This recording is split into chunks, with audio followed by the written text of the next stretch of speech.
মসজিদের চার বিয়ারি পালকি, ওই পালকি দেখলে মনের ভিতরে বড্ড ভয় লাগে। আল্লাহ,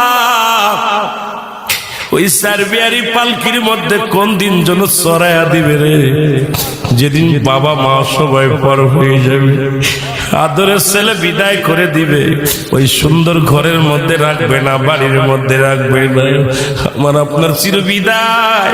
এই জন্য বলতেছিলাম, এক নাম্বার মানুষের মরণ।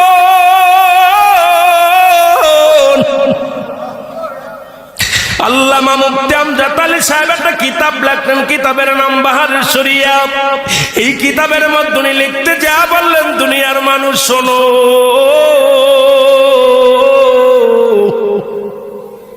একটা মানুষ যখন সাধারণ মৃত্যুবরণ করে, ওই মানুষটা 70টা তাজা উটের গায়ের চামড়া জবাই না করিয়া উল্টো দিকে টান দেয়, লবণ আর মরিচ লাগা দিলে যতটুক যন্ত্রণা হয়, এর চাইতে 70 গুণ যন্ত্রণা হলো একটা সাধারণ মৃত্যু।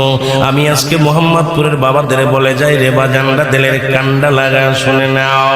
এখন যারা মৃত্যুকালে পায়খানা করে দেয়, যারা মরণকালে প্রস্রাব করে দেয়, যারা মরণের সময় চোখ দুইটা বড় বড় হয়ে যায়, যারা মরণের সময় জিহ্বা বাইর হয়ে যায়, তাদের মৃত্যুটা কত কঠিন হয় রে।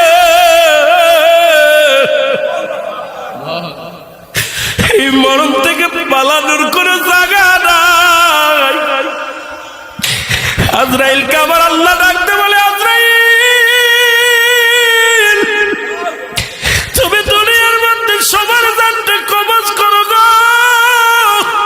তুমি কি কারণ দানটা কবজ করতে যা কোনদিন কষ্ট পাইছো বা কোনদিন তোমার কি হৃদয়ের ভিতরে ব্যথা লাগছেনি? আজরাইল কামর মাওলা, এই দুনিয়ায় দুইটা মানুষের জান কবজ করতে যায় আমি কেঁদে ফেলেছিলাম। আজকে আমি দুনিয়ার মধ্যে কত মায়ের বুক খালি করলাম, কত সন্তান দুনিয়া থেকে বিদায় হয়ে গেল, কত মুরব্বী বিদায় হয়ে গেল, কত ভাই বিদেশে টাকা ইনকাম করার জন্য চলে গেছি, কবিন হয়ে চলে আসছে রে মুসলমান। পৃথিবীর মধ্যে যাওয়া আসার সিরিয়াল আছে, যাওয়ার কোনো সিরিয়াল নাই। দেখা যায় সন্তানের লাশ বাবার কাঁধে। আজকে এখানে যারা বসে আছেন অনেকেই বাবা মায়ের লাশটা কাঁধে নিচ্ছেন। ওই বাবার লাশটা যারা কাঁধে নিছে রে, ওই সন্তান জানে বাবার লাশটা কত ভারী, মার লাশটা কত ভারী। আমরা বাদানরা অনেকেই নাতির লাশটা কাঁধে নিছেন, আবার অনেকের দাদার লাশটা কাঁধে নিছেন। আসার একটা সিরিয়াল আছে, যার কোনো সিরিয়াল নাই। দেখা যায় দাদা জিন্দা, নাতি নাই। দেখা যায় বাবা জিন্দা, সন্তান নাই। সন্তান জিন্দা, বাবা নাই। কি কখন চলে যাব কেউ বলতে পারি না। জোরে জোরে চিল্লায় বলো আল্লাহু আকবার। আমার আল্লাহ বলে, আজরাইল রে, ওই দুটি লোককে তুমি একটু বলতে পারোনি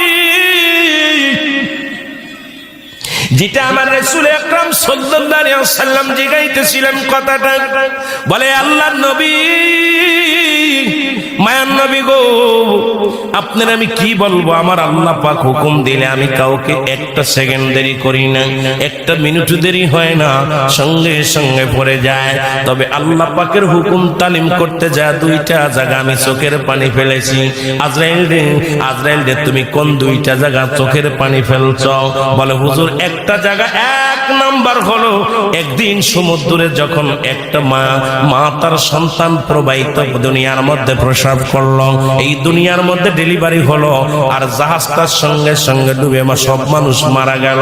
মা জননী ওই একটা তক্তার উপরে সন্তান তারে রাখিয়া, যখন একটা ছোট্ট কাঠের উপরে সন্তান তারে রাখলো, রাখা পর মা জননীর জানটা আমি কবজ করেছিলাম। ওদিন আমি আজরাইল চোখের পানি ছেড়ে দিলাম। আল্লাহ তোমার মহিমা, আল্লাহ তোমার হুকুম তালিম করতে যাইয়া এই সাগরের মধ্যে বাচ্চাটা ডেলিভারি হলো।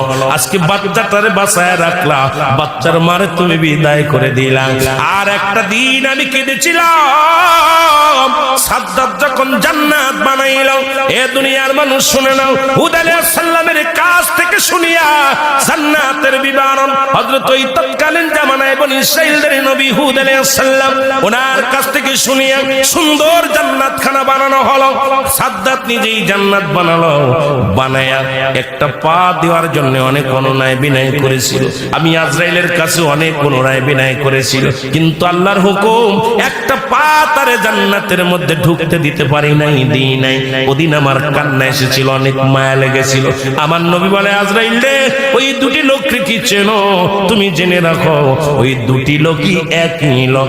ওই সাগরের মাঝে যখন ডুবে গেছিল, মা মারা গেল, বাবা মারা গেল, ওদিন যে বাচ্চাটাকে আমার আল্লাহ বাঁচিয়ে রেখেছিল, ওই বাচ্চাটাই বড় হয়ে সাদ্দাত বাদশা হয়েছিল। আল্লাহ তার রাজত্ব দান করেছিল, কিন্তু আল্লাহর সঙ্গে নাফরমানি করেছিল। শুনে নাও রে আজরাইল, ওই দুটি লোকই একই লোক। জোরে জোরে চিল্লায়া বলা যাবে না আল্লাহু আকবার। 100 বাদ জোটে না। আজকে ছেলে মেয়ে লেখাপড়া করে চাকরি বাকরি করতেছেন, অনেক কিছু পাইছেন, কিন্তু আল্লাহর সঙ্গে নাফরমানি শুরু করেছেন।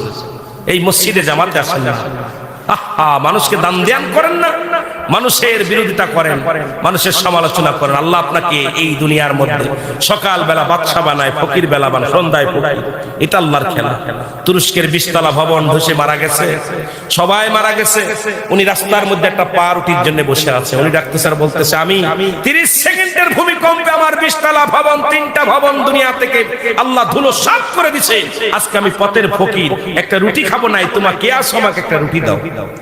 আল্লাহু আকবার বলেন। এই হলো দুনিয়ার খেলা। এত বাড়াবাড়ি কোথা থেকে আসে? আমার বন্ধুরা শুনে নেন, এই জন্য বলতেছিলাম মানুষের 3টা বিপদ। নাম্বার 1 হলো মানুষের মরণ, নাম্বার 2 হলো কবর, নাম্বার 3 হলো কিয়ামতের ময়দান। একটার চাইতে একটা বড় বিপদ। এই মরণের পেয়ালা পান করতে হবে, এর মধ্যে কোনো সন্দেহ নাই। বাবারে শুইনালাম, একজন মানুষ জান্নাতের মধ্যে আছে এখনো জীবিত অবস্থায়, নাম হলো হযরত ইদ্রিস আলাইহিস সালাম। ইদ্রিস আলাইহিস সালাম ডাকতে বলে, আমার আল্লাহ,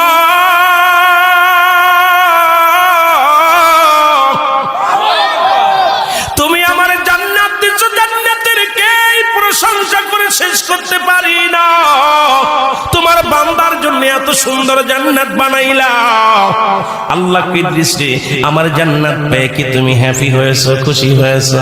আমার ইদ্রিস আলাইহিস সালাম বলে, আল্লাহ খুশি হয়েছি, তবে আমার একটা কষ্ট পাই। কি কষ্ট? কষ্টটা হলো আমার মৃত্যু যন্ত্রণা।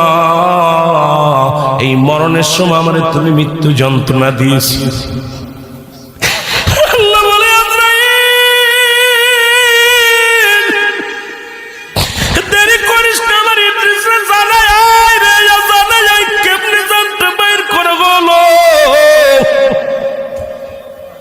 ইদ্রিস আলাইহিস সালামের কাছে আজরাইল সালাম দিয়ে বলে, হুজুর আপনি কেন কাঁদেন? বলে, আজরাইল রে, আগে বলো আমার জানটা কেমনে বাইর হয়েছিল। আজরাইল বলে, হুজুর মায়ের বুকে দুধ খাইতে খাইতে সন্তান যেমনি ঘুমায়া যায়, আপনার জানটা আমি এমনি বাইর করেছি। আপনাকে আমি কষ্ট দিই নাই, আপনার শুধু বুকের উপরে হাতটা রেখেছি। আমি আজরাইল সবার জান কবজ করতে দুনিয়া আসি না। আমি আসমানে থাকে আমার মাথা, জমিনে থাকে আমার পা। আমি দানবের আকৃতি হয়ে যায়। যখন আমি আজরাইল ওই মানবের সামনে দানব আকৃতি হয়ে যায়, আমাকে দেখে তার কলিজাটা ফেটে যায়। সারা পৃথিবীর পানিও যদি তখন তার গালে দেয়া হয় রে, তৃষ্ণা মেটে না।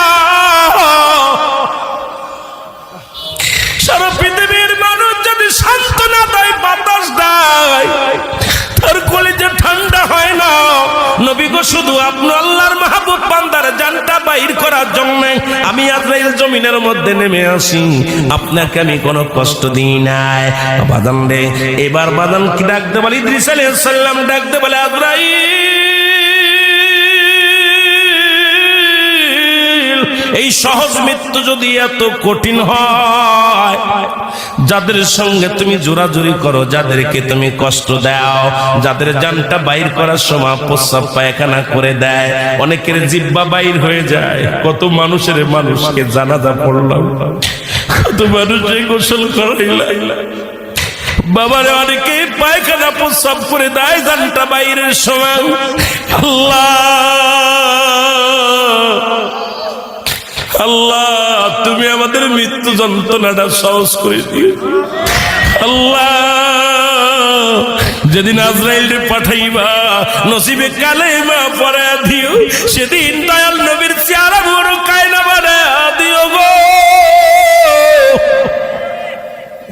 ওই মৃত্যু যন্ত্রণা সহজ করে দিও। এই জন্য বলতেছিলাম বাবা, 1 নম্বর বিপদ হলো মানুষের মরণ, 2 নম্বর বিপদ হলো কবর, 3 নম্বর বিপদ হলো কিয়ামতের ময়দান।